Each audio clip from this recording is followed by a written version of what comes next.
এখানে আমরা যেটা বলছিলাম সেকেন্ড পেপারের মধ্যে সবচেয়ে বেশি ইম্পর্টেন্ট প্রশ্ন কোম্পানি যেরকম ফার্স্ট পেপারে সবচেয়ে বেশি ইম্পর্টেন্ট সেকেন্ড পেপারে হলো যে আপনার প্রশ্ন সবচেয়ে বেশি ইম্পর্টেন্ট।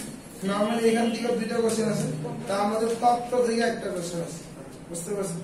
নরমালি প্রেশন থেকে যদি দুইটা কোশ্চেন আছে তার মধ্যে এই তত্ত্ব থেকে একটা আছে, পুরো প্রেশন থেকে আরেকটা আছে। এই জন্য এই তত্ত্বগুলো দুইটা তিন চারটে তত্ত্ব আছে, এগুলো ভালো করে পড়বেন। প্রথমে আছে যে হাসবার্গের দ্বি উপাদান তত্ত্ব। হাসবার্গের দ্বি উপাদান তত্ত্বের মধ্যে এখানে কি বলা হয়েছে যে প্রতিষ্ঠানের মালিক এক দুই ধরনের প্রেষণা দিয়ে থাকতে পারে। একটাকে বলা হয়েছে রক্ষণাবেক্ষণকারী, আরেকটা হচ্ছে আপনার প্রেষণা দানকারী। যেগুলো রক্ষণাবেক্ষণকারী এইগুলো অবশ্যই অবশ্যই আপনাকে দিতেই হবে, এইগুলা একজন কর্মী এক্সপেক্ট করে। এগুলো যদি আপনি না দেন তাহলে সেক্ষেত্রে সে অসন্তুষ্ট হতে পারে, কিন্তু দিলে সে সন্তুষ্ট হবে না, অসন্তুষ্ট হবে না, নিউট্রাল থাকে। যেমন বেতন, আপনি কাজ করতেছেন তার জন্য আমি আপনাকে বেতন দিচ্ছি, সেক্ষেত্রে কি দিলে কি আপনি খুব খুশি হয়ে যাবেন? তারপরে না, আপনি কিন্তু অ্যাজ ইউজুয়াল যে ব্যবহার করার কথা কাজ করা হয়ে যাবে।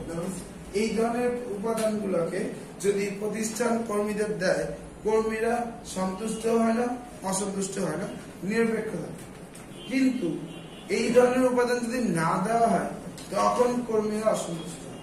তাহলে আমি যদি আপনাকে বেতন না দেবো, আপনি কাজ করবেন করবেন না, কারণ আপনি কাজ থেকে চলে আসতে চেষ্টা করবেন, কাজ করার আগ্রহ হয় ফেলবেন। এটাই বলছিল রক্ষণাবেক্ষণকারী। আর প্রেষণাদানকারী ব্যাপারটি এরকম, প্রেষণাদানকারী উপাদানের মধ্যে যেগুলো আছে সেগুলোর ক্ষেত্রে বলা হয়েছে যে এই ধরনের উপাদানগুলো যদি না দেওয়া হয় কর্মীরা নিউট্রাল থাকে, মানে কোনো খুশিও থাকে না, অখুশি থাকে। যেমন ধরেন এখানে যেটা বলছিল যে পদোন্নতি, পদোন্নতি আমি আপনাকে দেওয়া হইতেছে না 5-6 বছর ধরে, তাহলে কি আপনি চাকরি বন্ধ করে দিবেন? চাকরি ছেড়ে চলে আসবেন? আপনি অ্যাজ ইউজুয়াল কাজটা করবেন। কিন্তু যদি দেওয়া হয় তখন কি সন্তুষ্ট হবে। পার্থক্য বুঝতে পারছেন? রক্ষণাবেক্ষণকারীতে দিলে কিছুই হবে না, না দিলে না দিলে সমস্যা, দিলে কিছুই হবে না, না দিলে অসন্তুষ্ট হবে। আর পেশাদানকারী উল্টে গেল, পেশাদানকারী ব্যাপারটা কি যে এখানে না দিলে কিছুই হবে না, দিলে অনেক খুশি হবে। বুঝতে পারছেন? মাসলোর চাহিদা সমান তত্ত্ব। মাসলোর চাহিদা সমান তত্ত্বের মধ্যে 5টার কথা বলা হয়েছে, আমি 5টা আপনাদের একটু ব্যাখ্যা করে দিয়েছি। এটা অনেক বেশি গুরুত্বপূর্ণ, মানে তত্ত্বগুলোর মধ্যে যদি বলা সবচেয়ে গুরুত্বপূর্ণ কোনটা, তাহলে সেটা হলো মাসলোর চাহিদা সমান তত্ত্ব। মাসলোর চাহিদা সমান তত্ত্বের মধ্যে প্রথম আসলে যে জৈবিক চাহিদা বা এখানের মধ্যে আপনাকে মানসিক চাহিদা বলা হবে।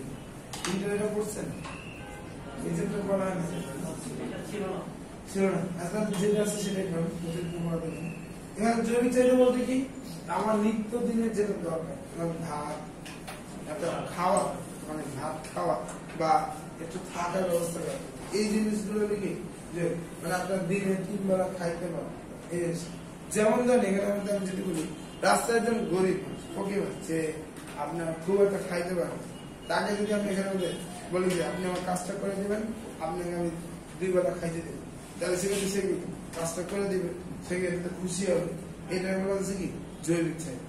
ওকে, একদম এই স্তরে যারা থাকে তাদেরকে আমার যদি ভাত বা ভারত খেলা ধরেন রাতের বেলা সমস্যা করছে, আমি তাকে থাকতে দিলাম একসাথে, এটা হলো কি এটার জন্য কাজটা করি। তারপর নিরাপত্তা, নিরাপত্তা বলতে গেছে জৈবিক চাহিদা যেগুলা ওগুলা নিয়মিত দেওয়ার নিশ্চয়তা। ব্যাপারটা কারণ আমি আপনাকে খাওয়া নিশ্চিত দেবো, আপনি যাতে কোনোদিন 2 বেলা খান, কোনোদিন 1 বেলা খান বা কোনোদিন খাইতে পারেন, তো তখন আমি আপনাকে বললাম যে আপনি যদি আমার কাজটা ঠিক মতো করে দিতে পারেন, আপনাকে আমি 3 বেলা খাওয়ার একটা ব্যবস্থা করে দেবো, কোনো বেতন দেবো না, শুধু খাওয়ার একটা ব্যবস্থা করে দেবো। সে কিন্তু তাতে কি খুশি হয়ে কাজটা করবে, কারণ কি তার ওষুধ হয়েছে। তো এইটা হলো নিরাপত্তা চাই।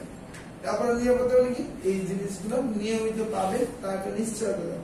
নিরাপত্তা চাহিদা পাওয়ার পর তারপর আপনি এখানের মধ্যে আপনার যেটা বলে এই জায়গার মধ্যে যদি প্রতিপত্তি ও প্রীতির চাহিদা দিচ্ছে, আপনি এখানে পাশে রেখে দেবেন সামাজিক চাহিদা।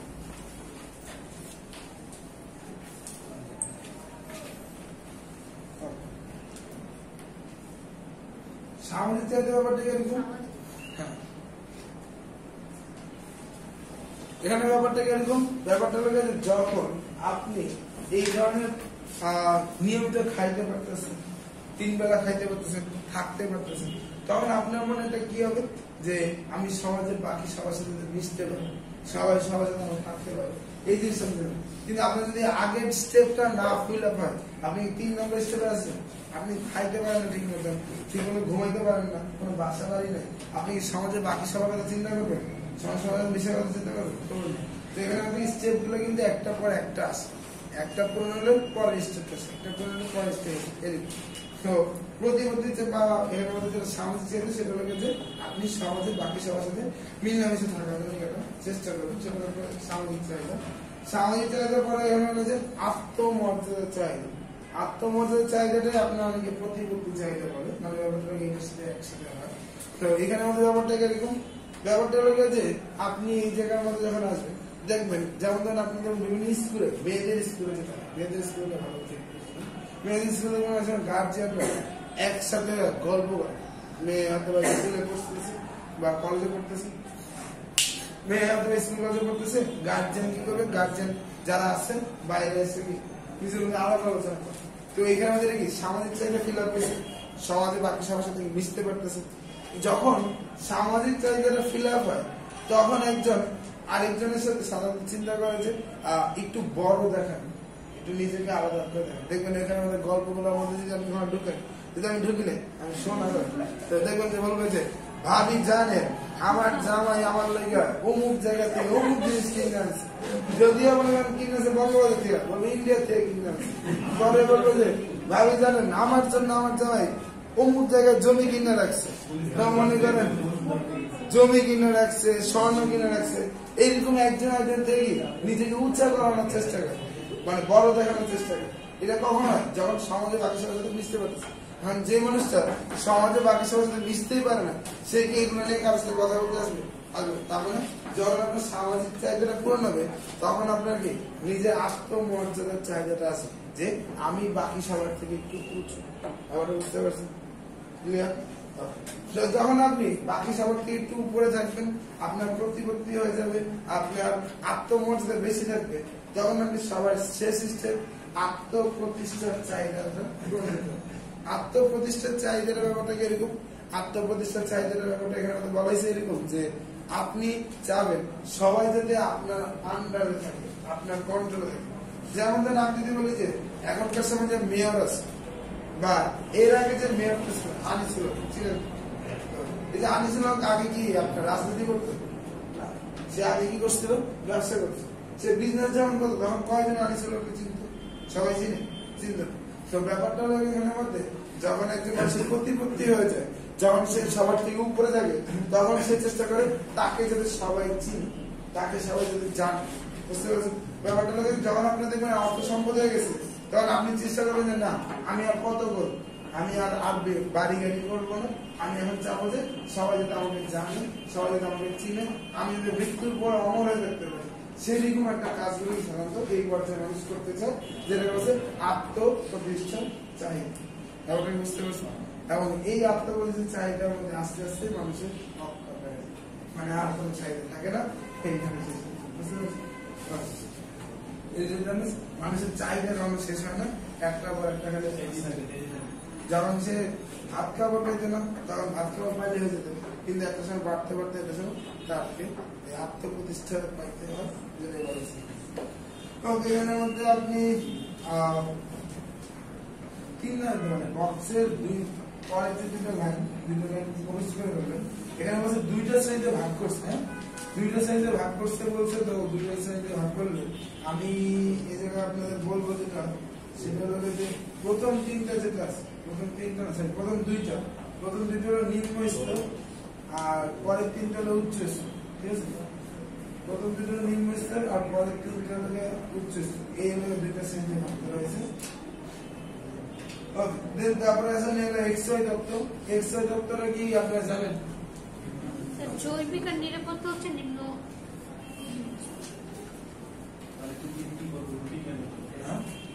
আচ্ছা, এক্সওয়াই তত্ত্বতে যেটা বলা হয়েছে এখানের মধ্যে, যে একটা প্রতিষ্ঠানে 2 টাইপের মানুষ থাকবে, একটা হলো এক্স টাইপ আর একটা হলো ওয়াই টাইপ। এখানের মধ্যে বলা হয়েছে যে আচ্ছা দেখি তো আমার কথাটা কি আছে। হ্যাঁ, এক্স টাইপ এবং ওয়াই টাইপ। এক্স টাইপের মধ্যে যারা আছে তারা সাধারণত কাজের ফাঁকি দেয়, তারা কাজ সাধারণত করতে চায় না, কাজের প্রতি তাদের মনোভাবটা নেতিবাচক। এখন তারা যদি কাজের মধ্যে ফাঁকি দেয়, কাজের মধ্যে তাদের মনোভাব নেতিবাচক, তাদেরকে যখন নির্দেশনা দেওয়া হবে বা তাদেরকে যখন প্রেরণা দেওয়া হবে, তখন সেক্ষেত্রে নেতিবাচক প্রেরণা দেওয়া হবে। মানে প্রেরণা দেওয়ার সময় আমি নেতিবাচক প্রেরণা দিব, আর নির্দেশনা বা নেতৃত্ব দেওয়ার ক্ষেত্রে আমি স্বৈরতান্ত্রিকতা ফলো করব। কারণ তারা কাজ করতে যেতে চায় না, তাদেরকে জোর করে ঝাড়ি মাইরা বকাঝকা করে কাজটা আদায় করে দেবো। এইটা হলো যে আপনার এক্স। ওকে, এটা হলো প্রথম কথা। ওয়াই এর ব্যাপারটা কি, ওরা হলো খুব ক্রিয়েটিভ, ওরা নিয়মিত কাজ করতে চায়, কাজের প্রতি ওদের মনোভাব হলো পজিটিভ, ওরা যেহেতু ঠিক মতো কাজ করতে চায়, ওদের ক্ষেত্রে আমি কি করবো, এখানে মধ্যে প্রেরণার ক্ষেত্রে ইতিবাচক প্রেরণা দিব, মানে ভালো ভালো প্রেরণা দিব। আর নেতৃত্বের ক্ষেত্রে এখানে এসে গণতান্ত্রিক নেতৃত্ব, মানে তাদের সাথে গণতান্ত্রিক নেতৃত্ব মানে কি, যে তাদের সঙ্গে আলাপ আলোচনা করে, তাদের সাথে কথাবার্তা বলে তারপর তাদেরকে নেতৃত্বটা দেওয়া। বুঝতে পারছি? তারা কাজে ফাঁকি দেয়, কাজের মধ্যে তাদের মনোভাব নেতিবাচক, তারা কাজ থেকে যাদের সময় দূরে থাকতে পারলে নিজেকে ভালো মনে করে, মানে অনেক আছে যে ফাঁকিবাজ, এগুলো হলো সব এক্স। আর তারা যদি কাজে ফাঁকিবাজ, তাদেরকে কাজ করার জন্য আমি কি করবো, নেতিবাচক প্রেরণা দিব। নেতিবাচক প্রেরণা মানে কি, তাকে ডিমোশন করে দিব, বেতন কমাই দিব, বা কোনো বোনাস দিব না, বুঝতে পারছেন, বা কথা বলার সময় আমি ঝাড়ি দিয়ে কথা বলবো, বকাঝকা করবো, এগুলো কি এক্স। আর যখন নেতৃত্ব দেওয়া হবে, নির্দেশনা দেওয়া হবে, তখন আমি ঈশ্বরতান্ত্রিকতা ফলো করবো, যা বলবো তাই শুনতে হবে, কোনো কথা বলা যাবে না। বুঝতে পারছি?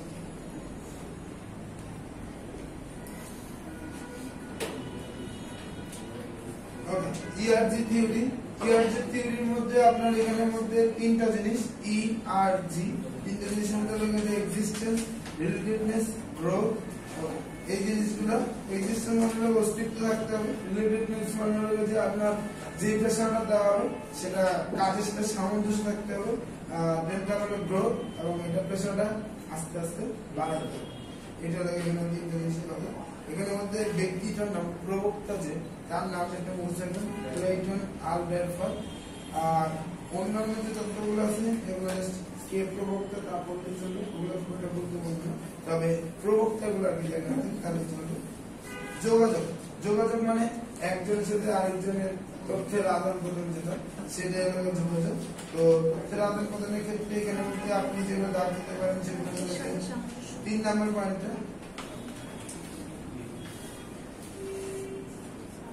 তারপরে এখানের মধ্যে আপনার যোগাযোগ করতে 3টি উপাদান গুরুত্বপূর্ণ বলে মনে করা হয়। লাস্টেরটা ব্যবসার যোগাযোগ মৌখিক ও লিখিত।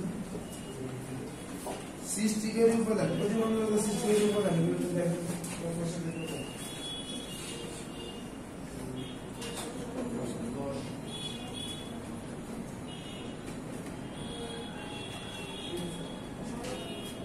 দশ। তারপর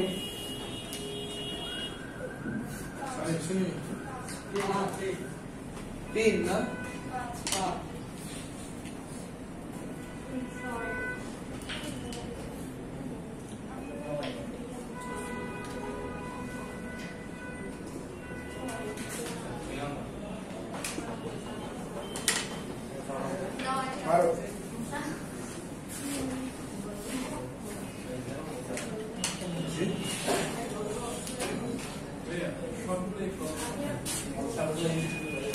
ঠিক আছে বলুন।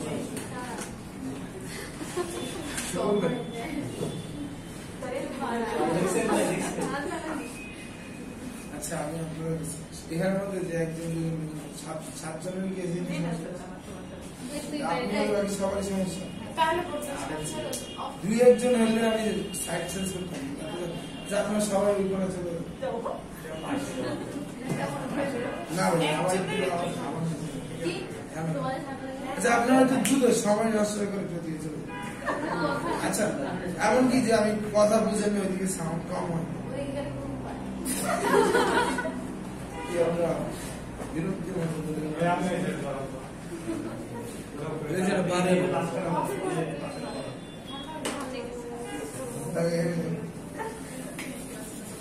এটা নিয়ে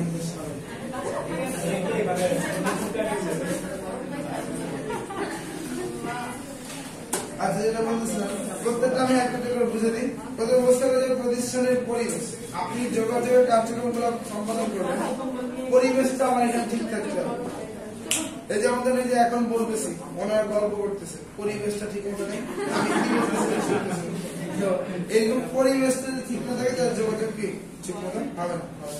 তারপরে আছে 2 নম্বর নীতির অভাব। নীতি বলতে লাগে যে নিয়ম কানুন যেগুলো সেগুলো, যেমন আমরা যে একজন সিনিয়র যে সে জুনিয়রকে নির্দেশনা দিবে, জুনিয়র সিনিয়র কাছে জবাবদিহি করবে, এই যে নীতি নিয়ম নীতিগুলো এইগুলা ঠিক মতো যদি না হয়, মানে সিনিয়র জুনিয়র কে হবে, কে কার নির্দেশনা দিবে, কে কার জবাবদিহি করবে, এগুলো যদি ঠিক মতো না থাকে তাহলে সেগুলো যোগাযোগটা হবে না। দেখা গেছে যে আপনি আমাকে মানতেছেন না বা আমি বলতেছি আপনি আমার কথা শুনতেছেন না, তাহলে আমার কথাগুলো কি কোনো কাজ আসবে?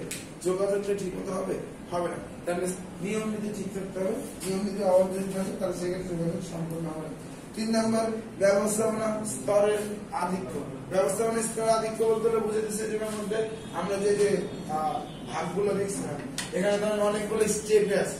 স্টেপ বলতে উপরে এমডি আছে, তার নিচে আছে ম্যানেজার, তার নিচে আছে হলো গেছে আমার দেখা গেছে যে এরিয়া ম্যানেজার, তার নিচে আছে প্রোডাকশন ম্যানেজার।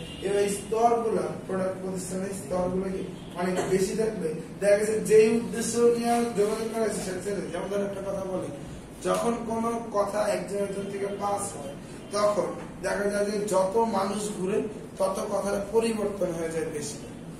আমি আপনারা বলছি যে 4 বার রিভিশন দিতে হবে, ও যে আরেকজনে বলবে, ও যে আরেকজনে বলবে, তখন দেখা যায় একসঙ্গে যাবে যে 4 বার পরীক্ষা দিলে চান্স আছে, কথা চেঞ্জ হয়ে যাবে।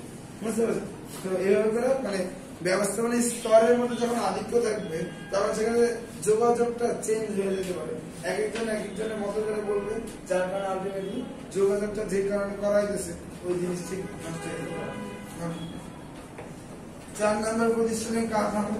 প্রতিষ্ঠান কাঠামো বলতে লাগে যে কে কাজ দিকে নির্দেশনা দিবে, সেটা যদি সমস্যা হয়, মানে আপনি যেটুকু বলছেন যে জটিল সংগঠন যদি থাকে, সরল যদি না হয়, কে কাজে এভাবে করে দিবে, মানে যোগাযোগ করবে, সেটা যদি ঠিক মতো না করা থাকে, সংগঠনটা যদি ওলট পালট হওয়া থাকে, তাহলে সেক্ষেত্রে যোগাযোগ ঠিক মতো সম্পাদিত হবে না। তারপরে এবার যেখানে মধ্যে তত্ত্বাবধায়কগণের অনিচ্ছা। তত্ত্বাবধায়কগণের অনিচ্ছা বলতে লেগে যে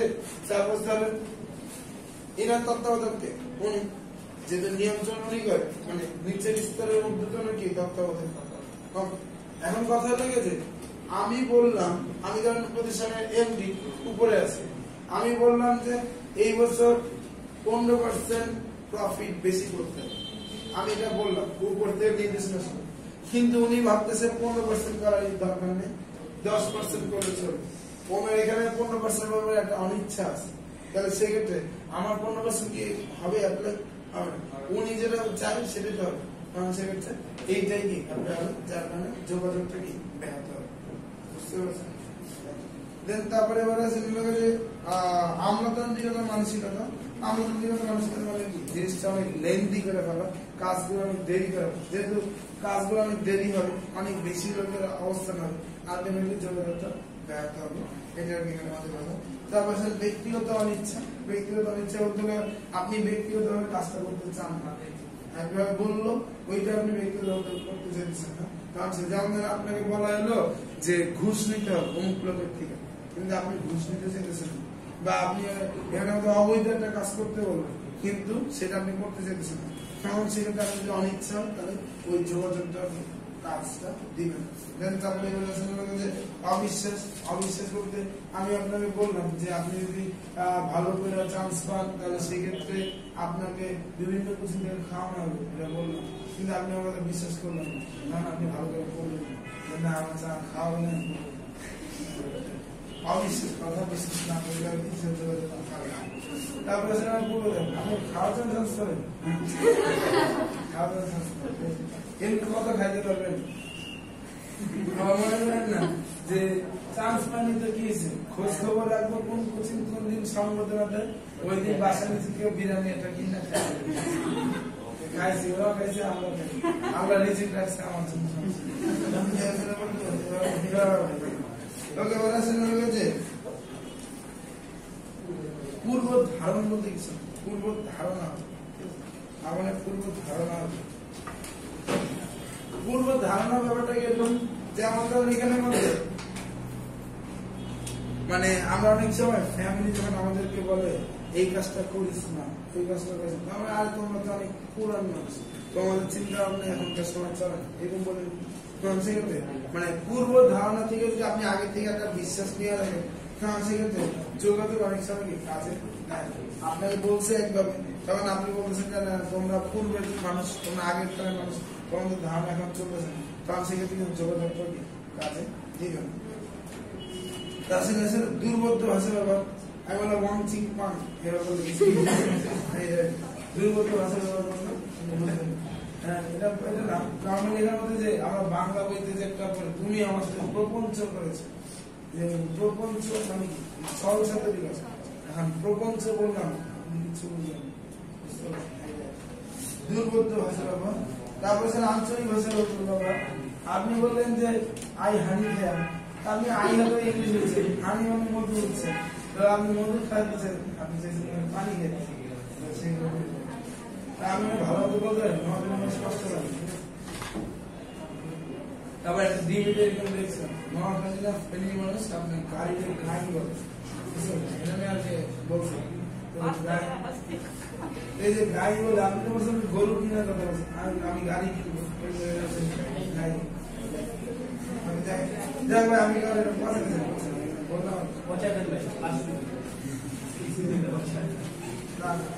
এগুলা বলা উচিত সব এলাকার মানুষই ভালো সব এলাকার মানুষের আঞ্চলিক থাকতে হবে মাধ্যমিক দুর্বলতা মাধ্যমিক দুর্বলতা আপনি টেলিফোনে বলতে আছেন টেলিফোনে টাকা নেই মোবাইল টাকা বা নেটওয়ার্কের সমস্যা তাহলে যোগাযোগ সম্পূর্ণ হবে না মাধ্যমে দুর্বলতা যোগাযোগের মাধ্যমে ব্যবস্থাপনার দক্ষতা বাড়ানোর উপায় এটা জাস্ট আমাদের সবগুলো ব্যবস্থাপনার কাজটা ঠিকমতো করলেই আপনি কিন্তু লক্ষ্য অর্জন হয়ে যাবে দেন তারপরে এখানে সমন্বয় সমন্বয় বলতে রয়েছে প্রতিষ্ঠানের যে বিভিন্ন বিভাগ উপবিভাগ থাকবে বিভিন্ন ব্যক্তি থাকবে তাদের একজন একজনের সাথে সম্পর্ক প্রতিষ্ঠা করা সমন্বয় করাটা এখানে মধ্যে বলা হয়েছে তো এখানের মধ্যে আপনি প্রথম লাইনটা আর 3 নম্বর লাইনটা ভালো করে মুখস্থ করবেন সমন্বয় নির্দেশ মধ্যে 9 নম্বরে দেখেন ব্যাপকতা বলা আছে এটা ব্যাপকতা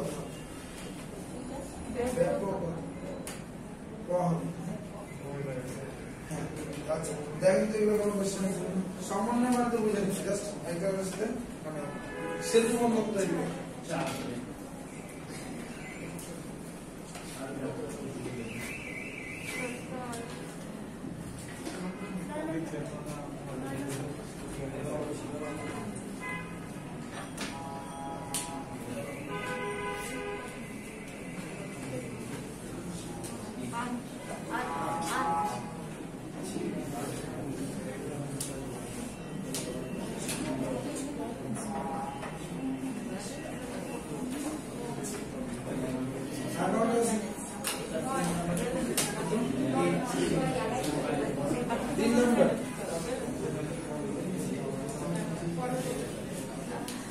আমি শুরু করি ওকে প্রথম আসলে এই জায়গার মধ্যে 4 নম্বরের মধ্যে হচ্ছে অবিচ্ছেদ্যতা অবিচ্ছেদ্যতা বলতে আপনি একটা নির্দিষ্ট কাজের জন্য অ্যাকাউন্টিং ডিপার্টমেন্ট আর ফাইন্যান্স ডিপার্টমেন্টের মধ্যে একটা সম্পর্ক তৈরি করে দিলেন যোগসূত্র স্থাপন করে দিলেন তোমরা একজন একজনের সাথে এখানে যোগাযোগ করে কাজগুলো করবে তাই বলে ব্যাপারটাকে যে কাজ শেষ হয়ে গেলে একজন একজনের মুখে ঘুরেও তাকাবে না এরকম কিছু না এইটা সব সময়ের জন্য থাকবে একটা কাজের জন্য হয়তো কোনোভাবে সম্পর্ক তৈরি হয়েছে তাহলে ভাবলাম এই সম্পর্কটা এখানে শেষ হয়ে যাবে এটা শেষ পর্যন্ত চলতে থাকবে এটাকে বলা আছে কি অবিচ্ছেদ্যতা অবিচ্ছেদ্যতার পরে এখানের মধ্যে যেটা কোশ্চেন আছে সেটা ব্যাপকতা ব্যাপকতা বলতে লাগে যে আপনার প্রতিষ্ঠানটা কতটুকু বড় যত বেশি বড় হবে ততই আপনার সমন্বয়টা বড় হবে প্রত্যেকটা বিভাগে উপবিভাগের সাথে আপনাকে সম্পর্কটা তৈরি করতে হবে বলছেন ছোট হলে আমার সম্পর্কটা কি ছোট হবে এটা হলো ব্যাপকতা তারপরে আপনার ভারসাম্য ভারসাম্য বলতে গেছে আপনি এখানে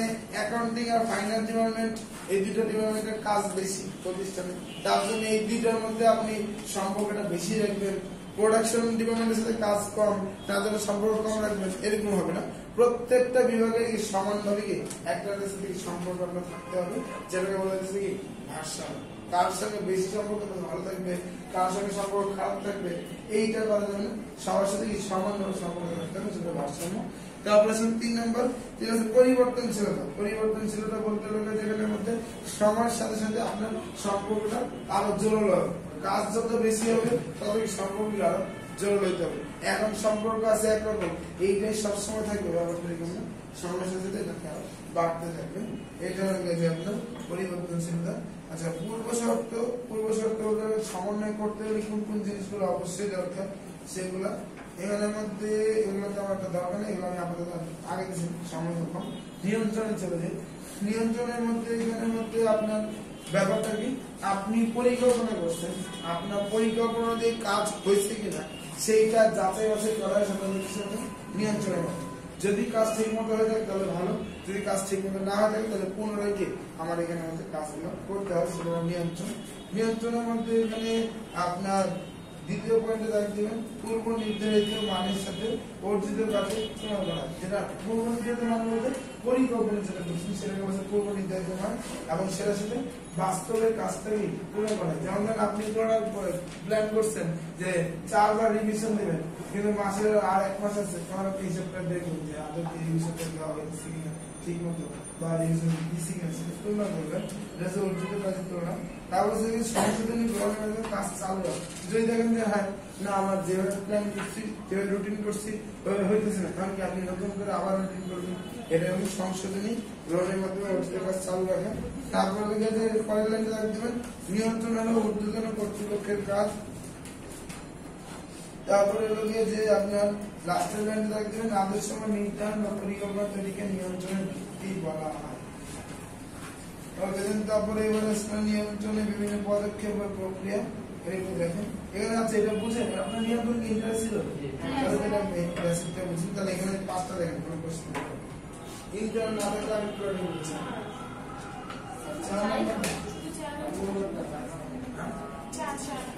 আচ্ছা, আমি 3, 4, 5 3টাই বলতেছি। প্রথম হচ্ছে আদর্শ মানের সাথে সম্পাদিত কাজের তুলনা। দ্যাট মিনস আপনি যেটা পরিকল্পনা করছেন এটা হলো আদর্শ, যেটা আমি করতে চাইছি সেটার সাথে বাস্তবের কাজটাকে তুলনা করবেন, যে ওইভাবে কাজটা হয়েছে কিনা, সেটা হচ্ছে সম্পাদিত কাজের তুলনা। তারপরে হলো বিচ্যুতি ও বিচ্যুতির কারণ। বিচ্যুতি বলতে আপনি চাইছেন যে দিনে 10 ঘন্টা করে পড়তে পারতেছেন মাত্র 7 ঘন্টা 6 ঘন্টা, এই যে গ্যাপটা, 7 ঘন্টা পড়ছেন, গ্যাপ করে কত 3 ঘন্টা, এইটাকে বলা যাচ্ছে বিচ্যুতি। আপনার আদর্শ মান হবে 10 ঘন্টা, বাস্তব হবে সম্পাদিত কাজ হবে 7 ঘন্টা, আর বিচ্যুতি হবে 3 ঘন্টা। এই বিচ্যুতি কতটুকু, সেইটা কেন, সেইগুলো নির্ধারণ করা হচ্ছে। তারপর সংশোধনমূলক ব্যবস্থা। যখন আপনি বুঝতে পারবেন যে কেন আমার এখানে 3 ঘন্টা পড়া কম হয়েছে, তখন আপনি কি করবেন, ওইখানে মধ্যে ওইটা ঠিক করার চেষ্টা করবেন। এটাই বলছিল কি সংশোধনমূলক ব্যবস্থা গ্রহণ। নিয়ন্ত্রণের পদ্ধতি। নিয়ন্ত্রণের পদ্ধতির মধ্যে এখানের মধ্যে যেগুলো আছে এগুলো তেমন পরীক্ষা আসে না, আপনি যেটা করবেন সেগুলো বাদ দিয়া ব্রেক ইভেন বিন্দু, এটা তো বুঝুন। তারপরে পার্টটা ভালো করে বলেন, পার্টের ফুল মিনিংটা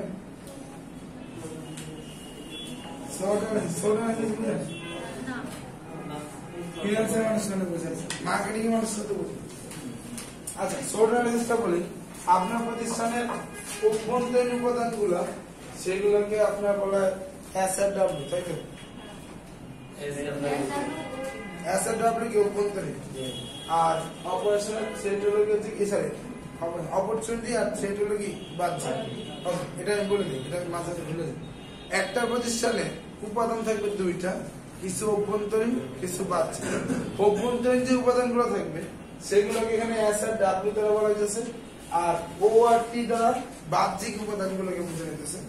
যেগুলো অভ্যন্তরীণের মধ্যে S মানে স্ট্রেংথ মানে আপনার শক্তির যে জায়গাগুলো আছে সেগুলো, S উইকনেস মানে আপনার দুর্বলতা যেগুলো আছে সেগুলো, O মানে হলো অপরচুনিটি মানে আপনার সুযোগগুলো, আর T মানে হলো আপনার থ্রেট মানে হলো যে আপনার যেগুলো বাধাগুলো আসতেছে, প্রতিবন্ধকতা আসতেছে সেগুলো।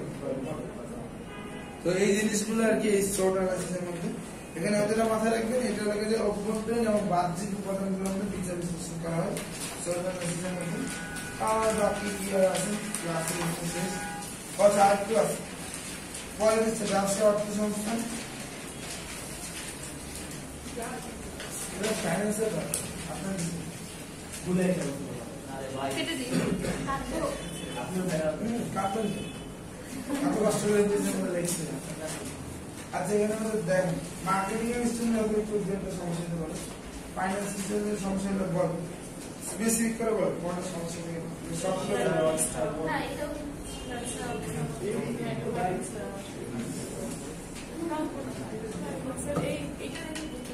সবগুলো মানে এজেন্ট মানে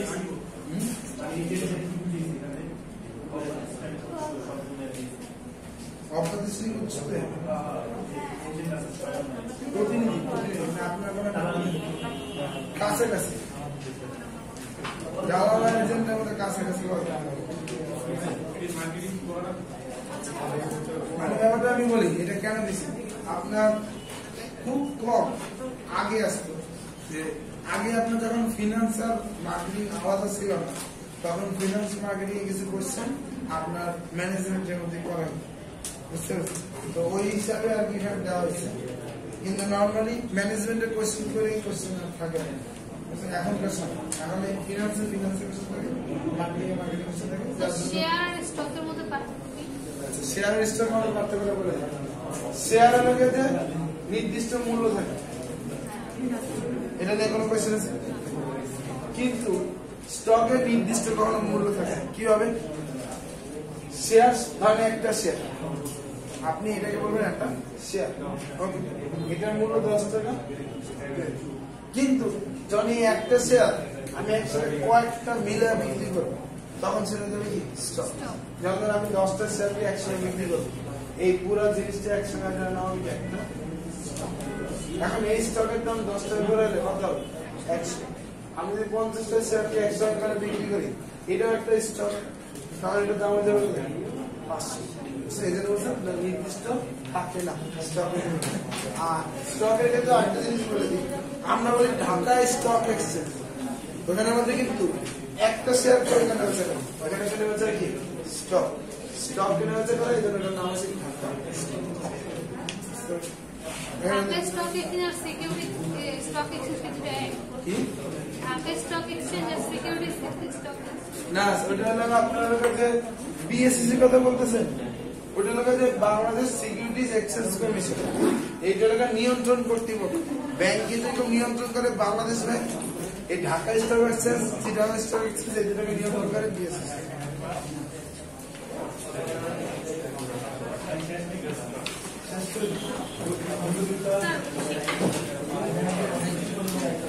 ওকে ঠিক আছে আপনার ভালো মতন ডিসিশন ঠিক মতন দিলেন পরে হয়তো আপনার সাথে আমার আশা করি দেখা করে বলতে পারেন জানতে পারছি ঠিক আছে